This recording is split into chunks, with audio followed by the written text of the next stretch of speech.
Hello everyone, welcome to another kit review with myself, Tom and Harry. Today we've got a very special video for you because we're talking about the Sauer 404 Classic, which is Harry's newish rifle. I think you've had it for five months, did we decide? Yeah, something like that. Yeah. And you seem to be getting on very well with it.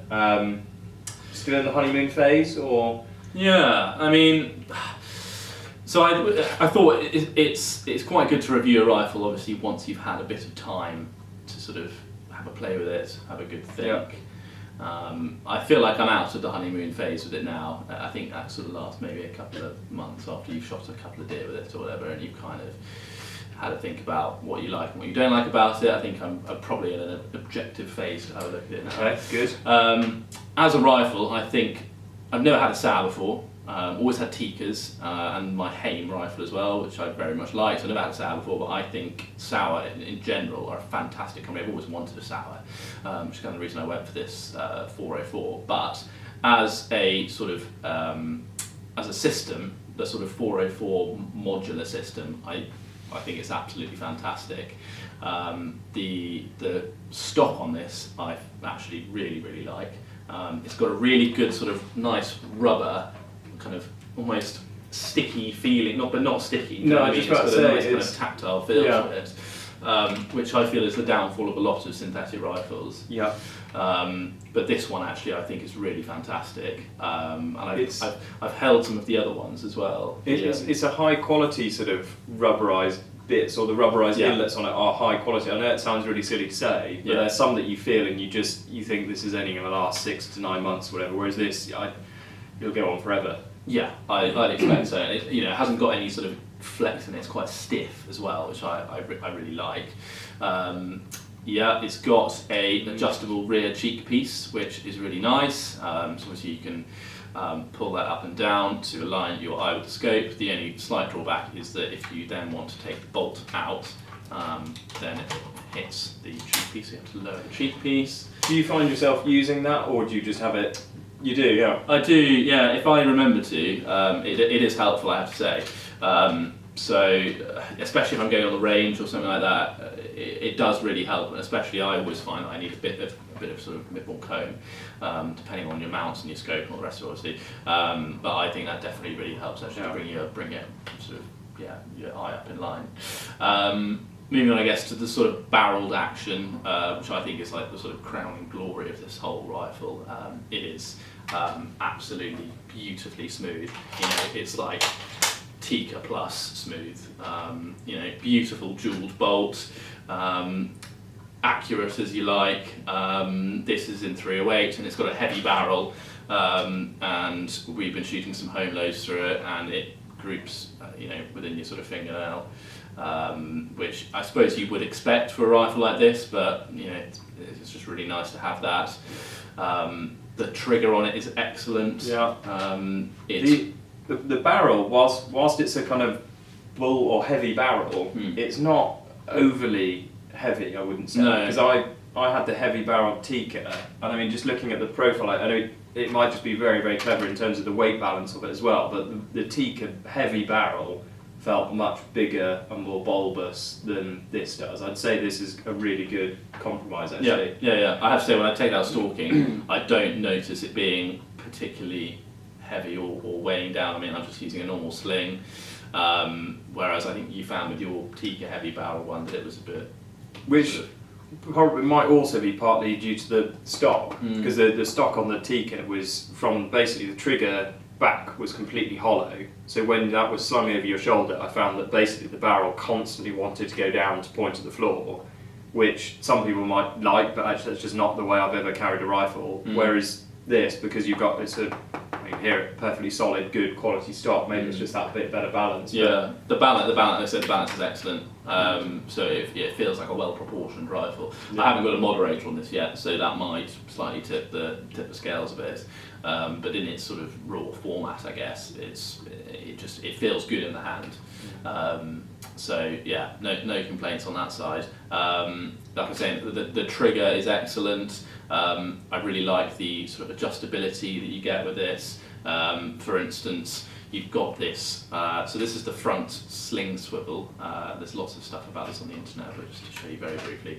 And that is the Sauer universal key, I think it's called. And you use this little Allen key to basically do everything on the rifle. So you can pull the front stock up. I won't do it now, but in here there is an adjustment for the trigger, and you've got 4 different positions for lightness. I have to say all of them are quite light. Even the heavy is quite heavy. I have it on about 3, and even that is, I think, probably less than 2 pounds of trigger pull, which is maybe 2 pounds, something like that. It has surprised me in the past, but that's really nice. The way in which you can change calibers on this rifle is amazingly easy as well. Again, you use the Sauer universal key, and there's basically 3 bolts in the action. Barrel slides right out, the bolt face just slides right off, and you slide a new one on, and you can change calibers. I think people can do it in like literally under a minute, sort of thing. So it's very sort of versatile in that sense.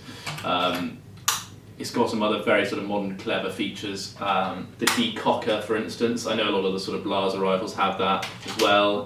This has got a nice, this is completely empty, but it's got a nice kind of positive decocker. It's not too stiff. It is stiff, but it's not. Some of the Blaser ones I find, I don't know, they're not very intuitive. Yeah. I shot with Blasers quite a lot, and sometimes I find myself you're like pushing the catch and it just won't go, and you're like, what am I doing wrong? And I don't know. There is once you've got the technique, whereas that I think anyone could pick up. It's very foolproof. You got the big red dot, and if you want to decock it, there's a button that you just press, and it decocks. You haven't got to sort of, with the Blaser ones, you have to sort of press it in to decock it, I think. And so that's actually really nice for safety. Just it's another thing, sort of peace of mind. They come with a 3-round magazine, which is fine, I suppose, for deer stalking. You can get big 5-round magazines. I think you can get bigger ones. They look a bit silly because they come sort of down there, which obviously isn't really ideal. But yeah, no. So far, I've been mighty impressed with it.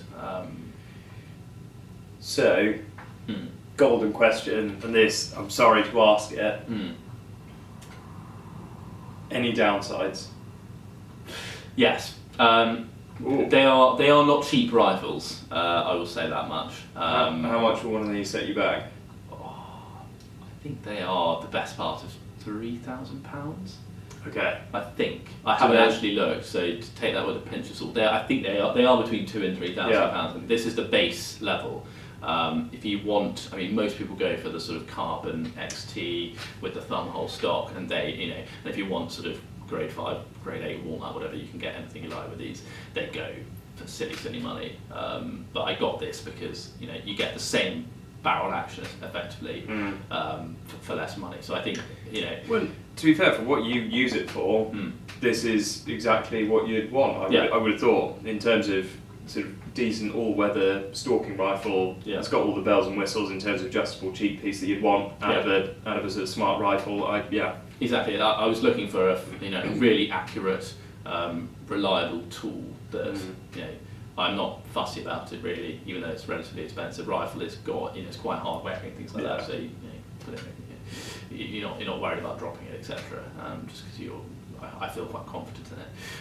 But the stuff, the sort of accessories are very expensive, like the scope mounts, for instance, the swing on, swing off one, which it does have. I think that's about £400. Magazines are, I think a 5-round magazine is over £200. £200. I believe so. Yeah. Okay. Everything is expensive on it. If you want the bipod that fits into the spigot mount, so it kind of replaces this, if you like, that is again £500. It's basically a Spartan bipod, but it's got a sort of spigot adapter. And that, I think, is my big bugbear with this, that it doesn't come with normal sling swivels, so you can't put a normal Harris or it doesn't come with like a Spartan gunsmith adapter.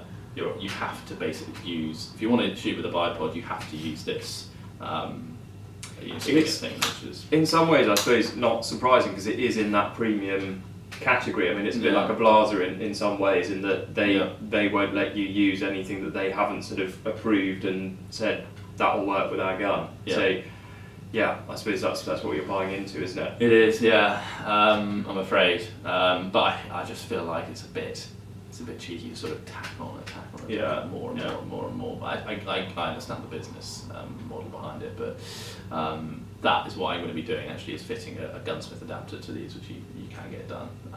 So you've got the option there to do it, but I feel like it should probably come with the option to put in a sling swivel, so you can just have a normal.